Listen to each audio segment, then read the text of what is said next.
Hoy, martes 24 de octubre del 2023, voy a dar inicio a la charla número 40. Antes que nada, porque me ha pasado con algunos de los queridos amigos que me siguen, o algunos que se confundieron, creían que hoy se terminaba esto. No, el castigo continúa. Y es largo, no tengo idea cuánto, 120, 150, no sé, charlas van a ser en total. Cuando yo les expliqué al principio que en la última charla, en el último libro, el séptimo de la saga, se va a hacer una recopilación de todo brevemente de lo dicho y las 40 razones por las cuales las Islas Malvinas, Georgia y Sandwich del Sur son argentinas, mientras que el imperialismo británico tiene un cero, ninguna, no tiene ninguna razón. Por eso algunos se han confundido, creían que llegábamos a las 40 charlas y se acababa. No. Recién estamos en el tercero / cuarto tomo, porque esto viene un poquitito mezclado. Cuando tengan, los que quieran tener la obra se van a dar cuenta verdaderamente cómo es el asunto. El cuarto tomo, que es el más gordito, por llamarlo así, es sobre la vida del general José de San Martín y su actuación en la Guerra de la Emancipación Sudamericana. Y cómo él, con su gran patriotismo y astucia, logró violentar o hacer fracasar a muchísimos planes del imperialismo sobre estas tierras. Es decir, se iba un imperio, el español, y ellos querían quedarse con parte de la torta.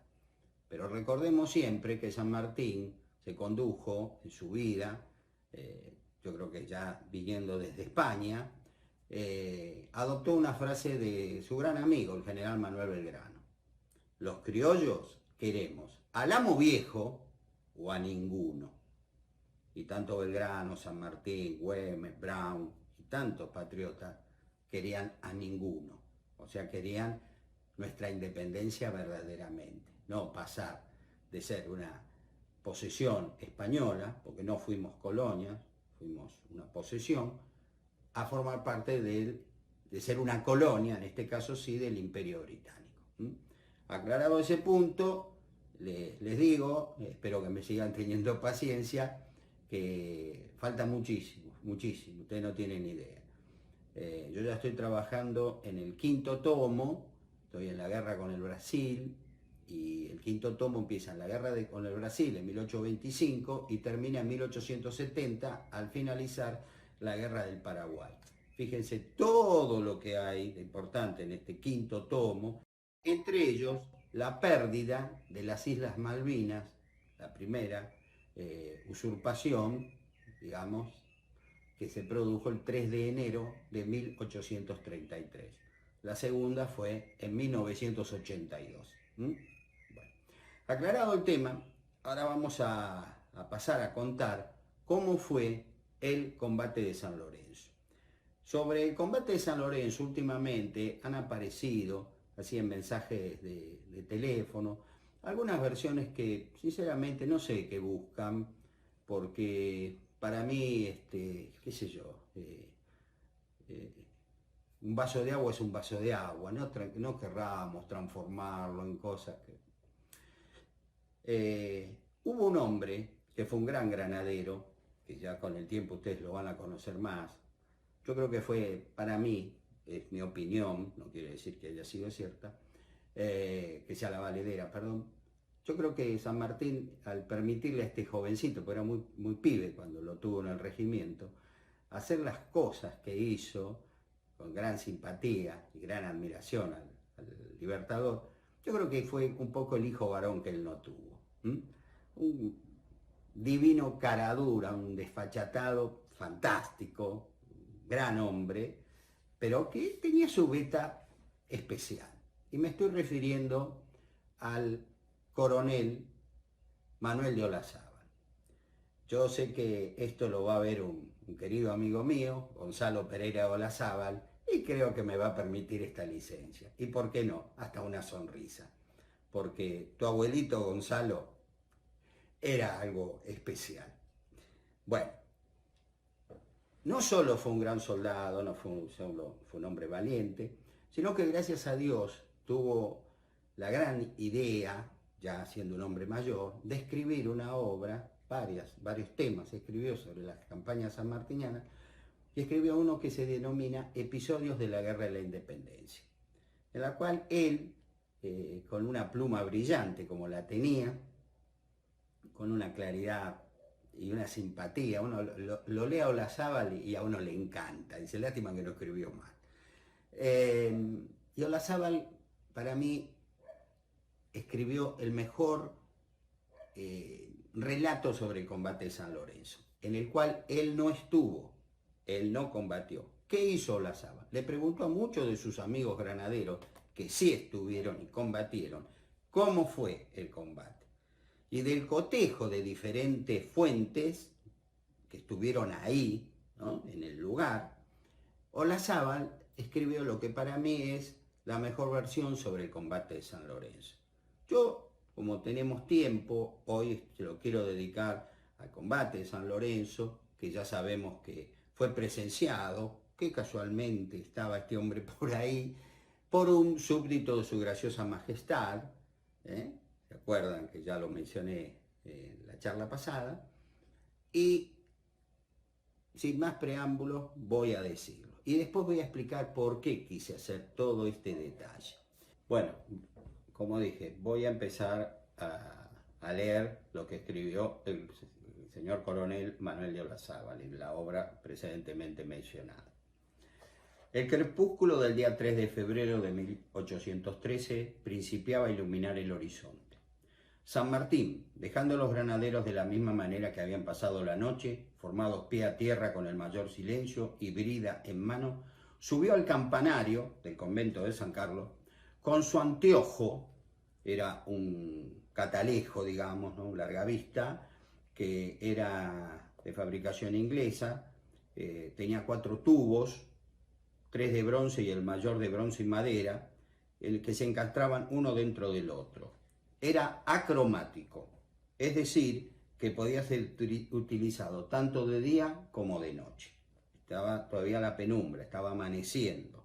Las tropas españolas procedentes de los barcos estaban subiendo las barrancas para llegar al lugar donde está erigido el convento de San Carlos, en el paraje San Lorenzo, ¿sí? Vuelvo a Olazábal. Y desde allí, desde arriba del campanario, con su catalejo, con su larga vista, vio al poco rato el desembarco de los enemigos.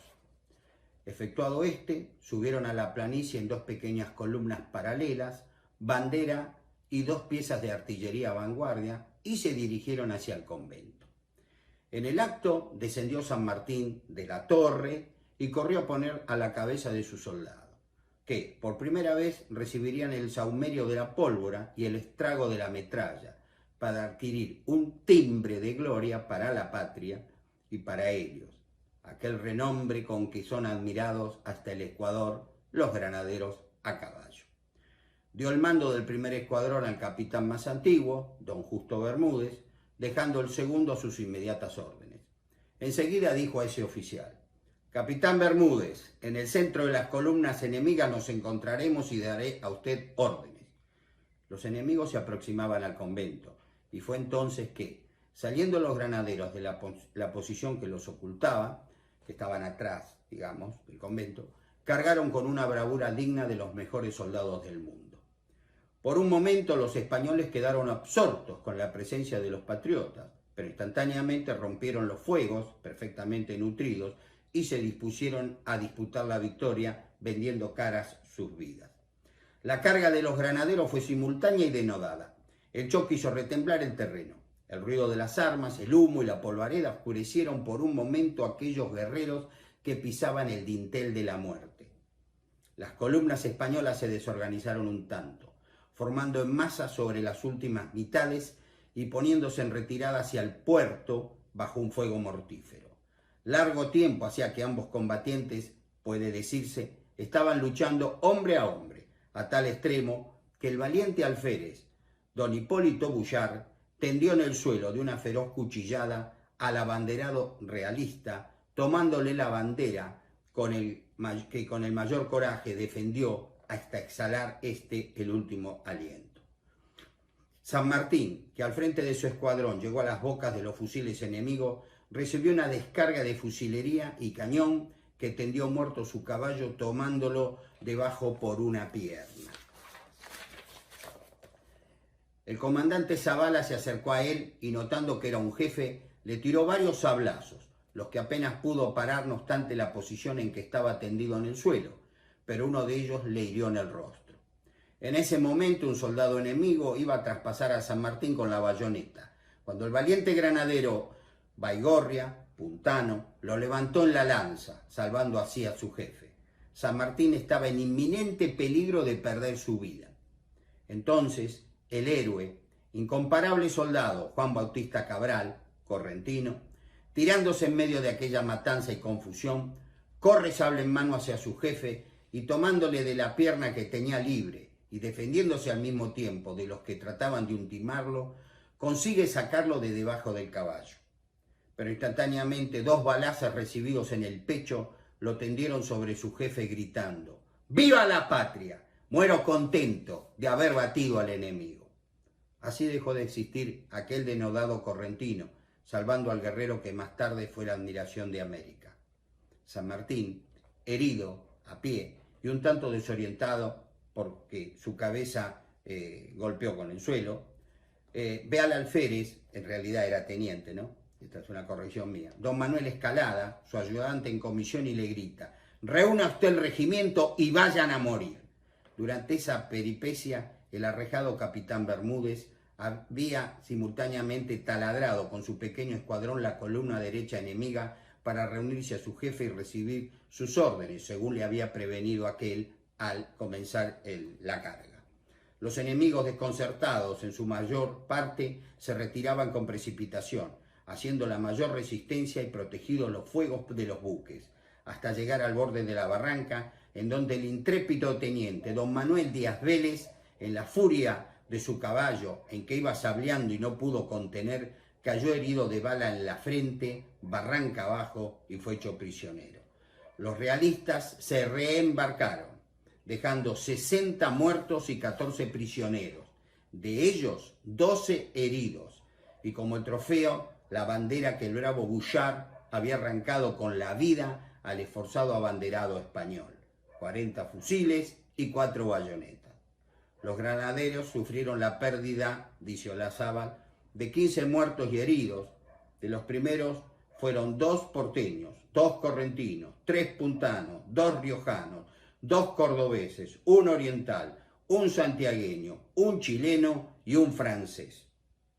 Manuel de Olazábal, al finalizar su hermosa evocación, en lo particular considero que cometió un olvido involuntario, pues en realidad no fueron 15, fueron 16 las bajas sufridas por los granaderos, porque el valiente teniente Manuel Díaz Vélez, que herido en la frente, aparte se desbarranca con su cabalgadura, quedó con heridas tan graves que él nunca pudo restablecerse y a los días en Buenos Aires falleció. Con esto yo creo que este hermoso y sincero relato tomado de hombres que sí lucharon ahí, que eran amigos de Olazábal, y que él le fue preguntando cómo fue el combate, del cual él, lamentablemente, eso siempre lo sufrió en persona, porque no estuve ahí yo, es para mí la verdad de lo que aconteció. Si alguno quiere, bueno, cada uno es un país libre, que piense cada uno lo que quiera. Yo no sé por qué tenemos que inventar la pólvora. La pólvora la inventaron los chinos hace más de 2000 años. Ya está inventada. No busquemos cosas que no son. A mí me ha contado gente amiga que en visitas guiadas que se hacen a San Lorenzo, donde se libró el combate, Se exhibe supuestamente una mesa con manchas supuestas de sangre, y dice, acá murió Cabral, y sus últimas palabras no fue, muero contento, bla, bla, bla. No, no, dijo otra cosa, habrá dicho algún improperio. Yo quisiera saber, de los 16 heridos, granaderos heridos, más los heridos españoles, que los atendió con la misma deferencia, los atendieron los sacerdotes de ahí, los propios granaderos, porque terminado el combate somos todos seres humanos, esa era una cosa que San Martín les impuso. ¿Cómo se puede saber que esa mancha, si es cierta que es sangre, perteneció a Cabral? ¿Y por qué Cabral habría dicho otra cosa? Bueno, cada uno que siga pensando lo que quiera. En lo particular, yo me quedo con la versión del coronel Manuel Olazábal, uno de los más dignos y gloriosos granaderos de la guerra de la emancipación sudamericana. El general el coronel José de San Martín escribió unos partes de esa acción militar y vuelvo a repetir, para dejar bien en claro cómo fue el combate, qué mejor que ir a la fuente, ir a lo que él escribió. Eleva esto a la superioridad, parte y dice, conforme al plan que tenía meditado, en 2 divisiones de a 60 hombres cada una, los ataques por derecha e izquierda hicieron no obstante una esforzada resistencia sostenida por los fuegos de los buques, o sea, desde los buques realistas trataron de cubrir a sus hombres con fuego de artillería, ¿no? Pero no capaz de contener el intrépido arrojo con que los granaderos cargaron sobre ellos sable en mano. Al punto se replegaron en fuga a las barrancas, a las bajadas, dice San Martín, dejando en el campo de batalla 40 muertos, 14 prisioneros de ellos, 12 heridos, sin incluir los que se desplomaron y llevaron consigo, que por los regueros de sangre que se ven en las barrancas considero mayor número. Posiblemente murieron más realistas. Pero en la guerra, la primera cosa que muere en la guerra es la verdad. Nadie dice la verdad. Los realistas van a decir, no, en vez de 60 nos mataron 80. No, nunca, nadie. Bueno, San Martín sigue diciendo que se capturaron 2 cañones, 40 fusiles, 4 bayonetas y una bandera que pongo en manos de vuestra excelencia, y la arrancó con la vida a el abanderado, el valiente oficial don Hipólito Bouchard. De nuestra parte se han perdido 26 hombres, 6 muertos y los demás heridos. De este número son el capitán don Justo Bermúdez y el teniente don Manuel Díaz Vélez, que avanzándose con energía hasta el borde de la barranca, cayó este recomendable oficial en manos del enemigo. Como ya conté lo que le pasó. Referente al capitán Justo Bermúdez, le amputaron la pierna, ¿no? Le tuvieron que amputar la pierna a la altura de la rodilla, y este hombre en su desesperación, lamentablemente, al verse mutilado de esa manera, se arrancó las vendas del muñón y vuelvo a repetir, lamentablemente murió desangrado en la desesperación.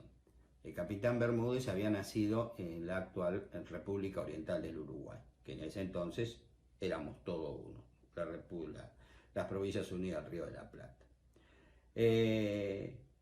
El general San Martín,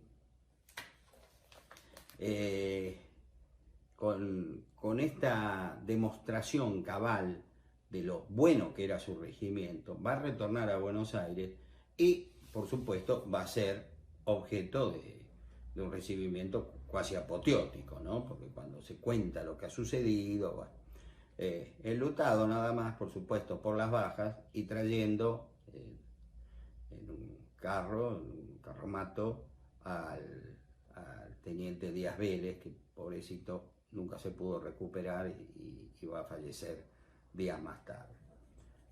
Repito, para mí la versión que escribió el coronel Manuel de Olazábal con tanto patriotismo y tanta enjundia es la verdad de lo que sucedió.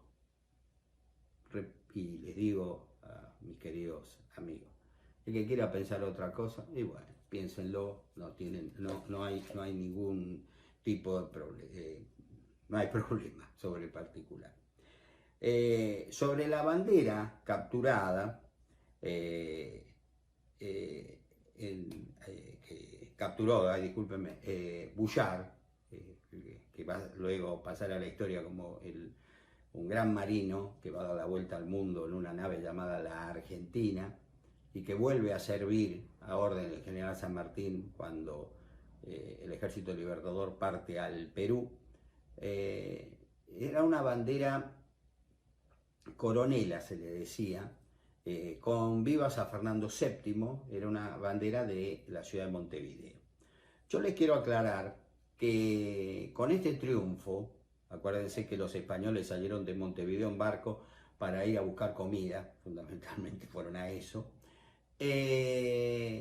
no cesaron las incursiones realistas. El 3 de febrero de 1813 fueron derrotados, pero volvieron a salir en otras incursiones porque necesitaban comer y porque desde Brasil, con la comida que les llegaba, les salía muy onerosa. Entonces preferían arriesgarse a enviar flotas al Uruguay y al río Paraná para obtener comida, todo lo que podían obtener, si podían obtener sacos de trigo y todo eso, bienvenido era. Por eso quiero hacer notar esto.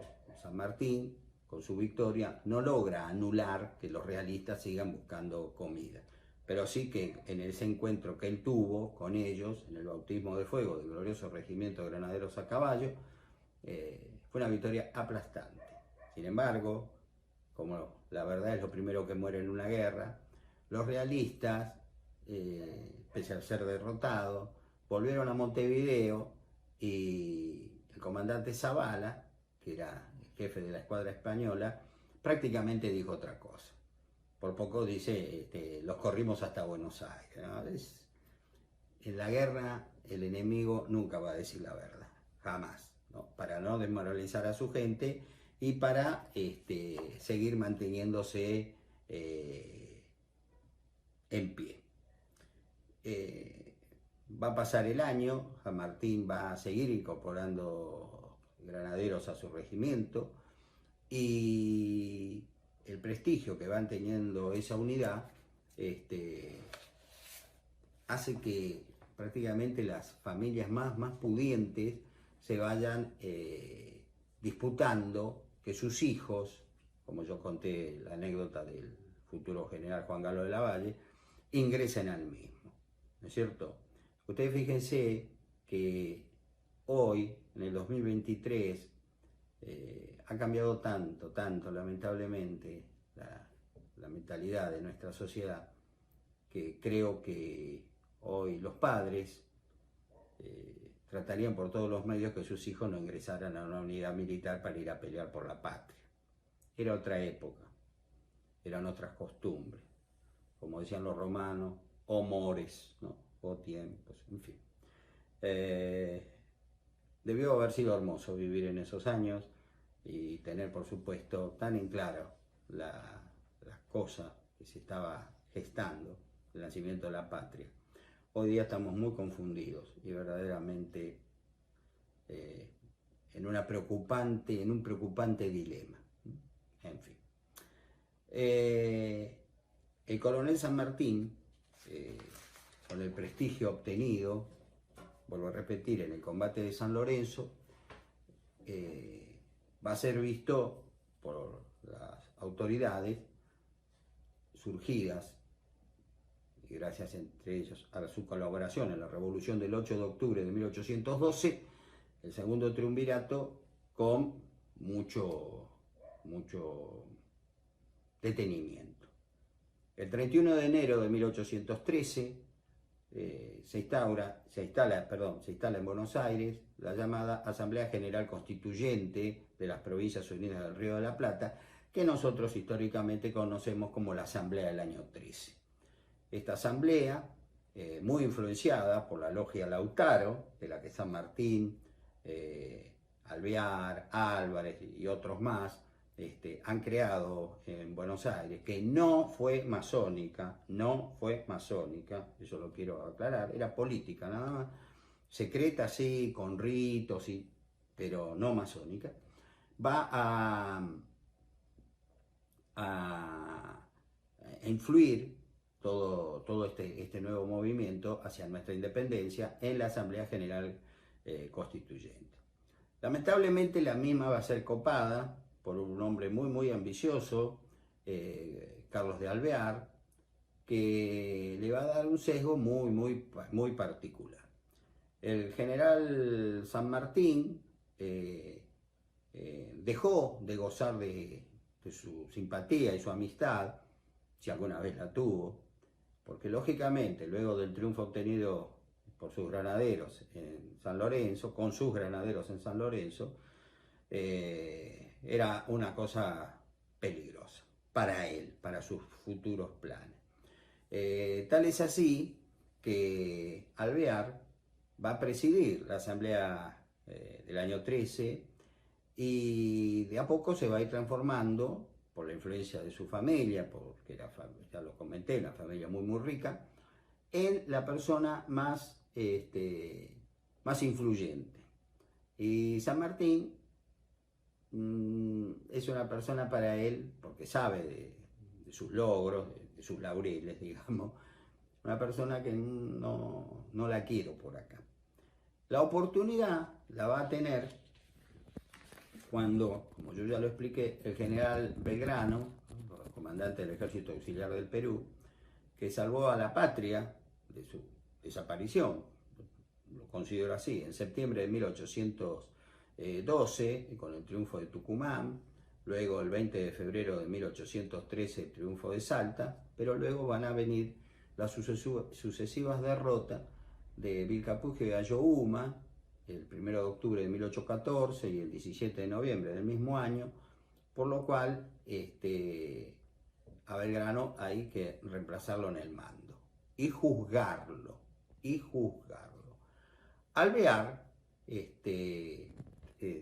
trato mentalmente de hacer una síntesis de esto para no confundirlos, está totalmente escrito en el tomo 4 de esta saga, está todo explicitado perfectamente, nadie se puede confundir, creo.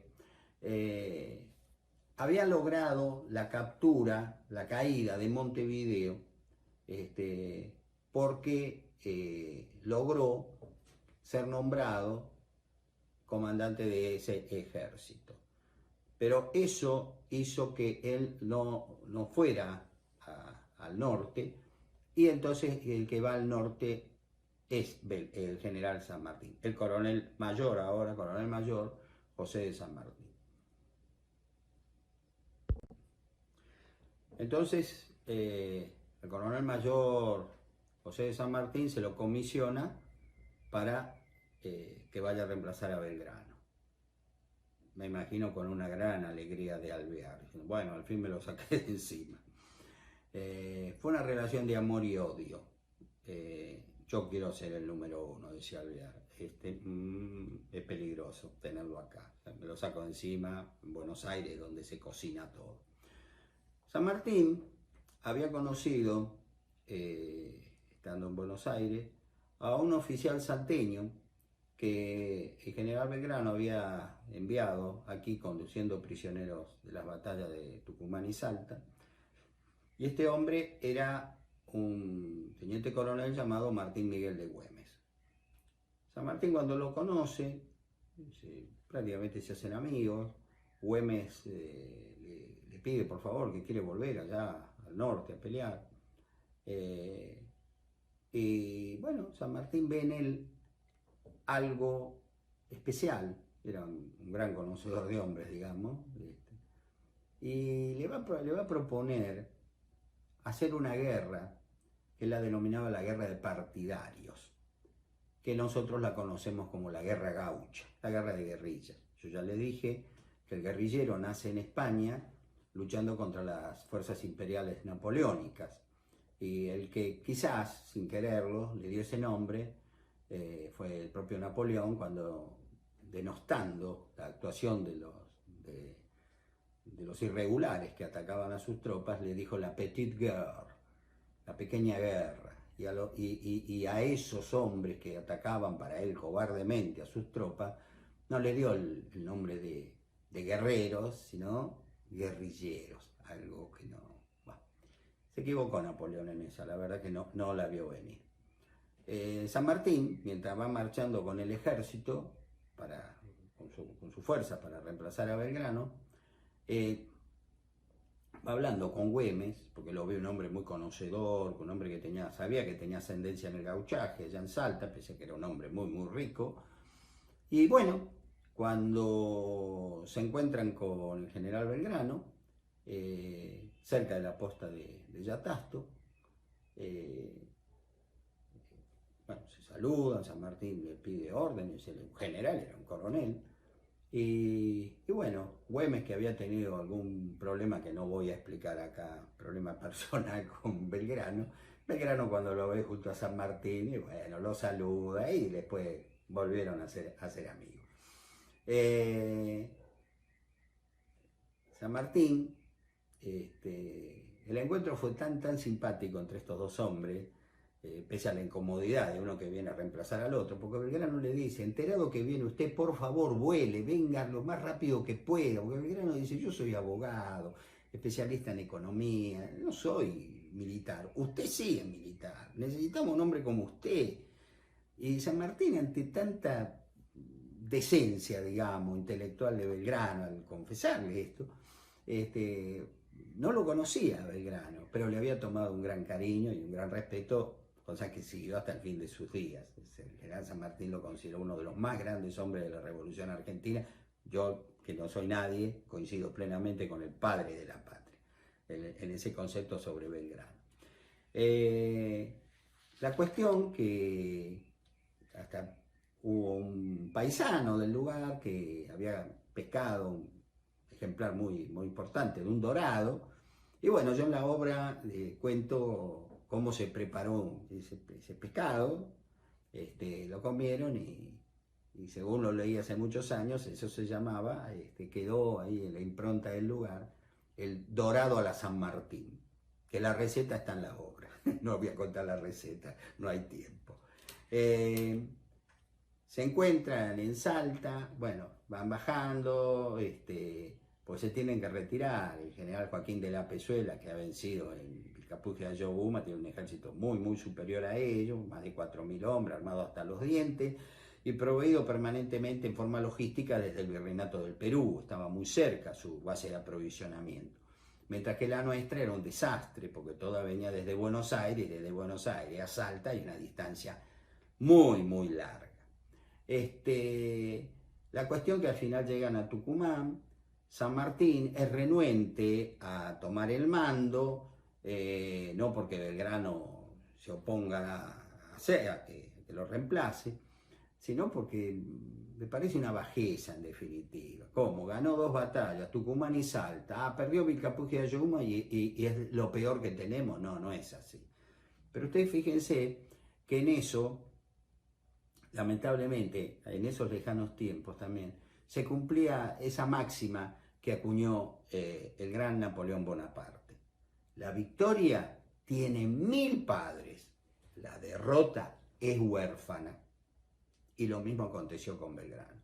Si Belgrano hubiera bajado, como se decía en esa época, rápidamente hacia Buenos Aires y lo hubieran juzgado, yo no sé qué hubiera pasado con el general Manuel Belgrano. Pero como el coronel San Martín le dijo: mi general, tómese su tiempo, vaya despacito, usted está enfermo, porque es cierto, vaya reponiendo su salud y tranquilo, sin apuro, llegue a Buenos Aires. Cuando el general Belgrano va a llegar a Buenos Aires, ha pasado tanta agua allá bajo el puente que para qué juzgarlo, y lo van a enviar en misión diplomática junto a Bernardino Rivadavia a Europa. Fíjense qué sapiencia la de San Martín. San Martín, al fin y al cabo, es intimado por el gobierno, ¿no? Le dice: entendemos sus razones, Belgrano es una buena persona, pero usted tiene que tomar el mando. Tome el mando. Y bueno, como se dice en la jerga, saludo uno, saludo dos. Tengo que tomar el mando. Y así lo toma el mando. Él escribe, dice: voy a tomar el mando de una fuerza desorganizada, decapitado de sus mejores jefes y oficiales, desnudo.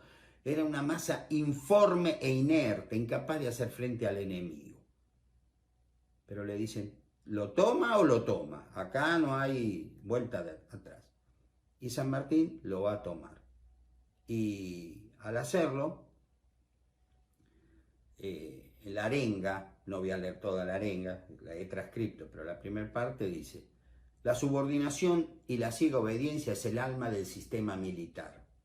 Yo tengo la desgracia de haber tomado el mando de un ejército derrotado, cuyos oficiales parece que no se han escapado de las manos del enemigo, sino para prepararle la conquista del resto de las provincias. Nuestras circunstancias exigen imperiosamente medidas imponentes. Y él a sus tropas les dice: soldados, ustedes que han vencido en tantos combates, vamos a volver a restablecer nuestra conducta y vamos a volver a la victoria. El general Belgrano, luego de la derrota de Vilcapugio y Ayohuma, cumpliendo con su deber militar, como siempre lo hizo, fue un gran hombre, al cual yo en lo particular admiro muchísimo. Al pasar por Potosí, se llevó, ¿no?, destruyó lo que pudo, en fin, yo ya expliqué la vez pasada que querían volar la Casa de la Moneda, pero se llevó 36.000 pesos fuertes. Él lo informa al gobierno, y el gobierno en Buenos Aires, bueno, sí, 36, una fortuna, envíelos para acá. Al quedar San Martín al mando, se entera que están esos 36.000 pesos, que era, vuelvo a repetir, una fortuna. Ve la gran miseria que hay en Tucumán, ve la gran miseria de sus tropas, que están prácticamente desnudas, que hace meses que no reciben un sueldo, con el ánimo por el piso, con gran deserción, y San Martín dice: yo ese dinero no lo envío a Buenos Aires. Llama al contador del ejército: bueno, señor, prepare todo a la brevedad posible, vamos a pagarle a la tropa. ¿Cómo? Sí, vamos a pagarle lo adeudado a la tropa. Bueno, se corrió la voz. Vamos a cobrar. Entonces empieza: fulano de tal, a usted se le debe tanto, acá tiene su dinero. Fulano, tac, se paga. Más o menos 2.000 hombres. O sea, los 36.000 pesos desaparecieron. ¿Qué hicieron esos soldados con ese dinero? Por supuesto, compraron cosas que le hacía falta. Ropa, una bota, qué sé yo, se prepararon una casaca nueva, pues estaban prácticamente desnudos. Y eso que hizo girar. La economía de Tucumán empezó a florecer gracias a ese dinero. No voy a dar una charla económica, pero está el llamado en la economía el efecto multiplicador. Que un peso va a pasar a un lado, pasa al otro, y entonces ese peso se transforma en 50 pesos. O sea, movió la economía tucumana, le cayó muy bien al ejército, los hombres se vieron de vuelta como soldados, no se vestían más con harapos, y San Martín los va a sorprender diciéndoles: a partir de este momento nosotros tenemos que construir cerca de la ciudad de San Miguel de Tucumán un cuartel cerrado que va a tener la forma muy rara, muy especial, de ser un pentágono. En vez de ser ni un cuadrado o algo redondo, no, 5 lados, pentágono. Por eso yo digo que fue el general San Martín el que inventó el pentágono, no los estadounidenses. Ojo, bromas aparte. ¿Qué ocurrió en ese pentágono, llamado la Ciudadela? San Martín se encierra con sus tropas, como había hecho, ¿se acuerdan?, en la Plaza de Toros de Buenos Aires, donde preparó el regimiento de granaderos, y la consigna es la misma.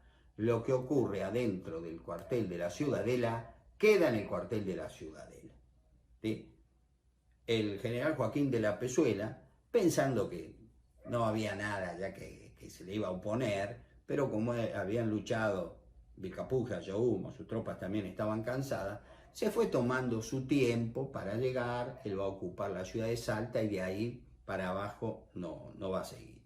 Pero manda espías a San Miguel de Tucumán. Dice: no, San Martín está construyendo un nuevo un campamento muy con ramas, todo, no se puede penetrar, nuestra inteligencia, nuestros espías le puede obtener algún dato fuera del campamento. Al campamento ni loco podemos entrar, porque si queremos entrar nos van a matar. Chao.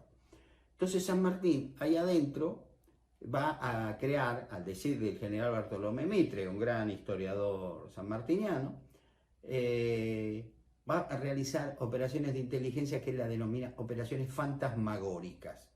¿Por qué? Porque, por ejemplo, de noche salían subrepticiamente, por ejemplo, 8 soldados, 10 soldados, 15, en silencio, se le ponían trapos, bolsas en los cascos de los caballos, despacito, salían y se perdían. ¿Y a dónde iban esas tropas? Ahí se iban, por ejemplo, 10 kilómetros al cerro de no sé dónde, al arroyo de no me acuerdo, ¿me entienden?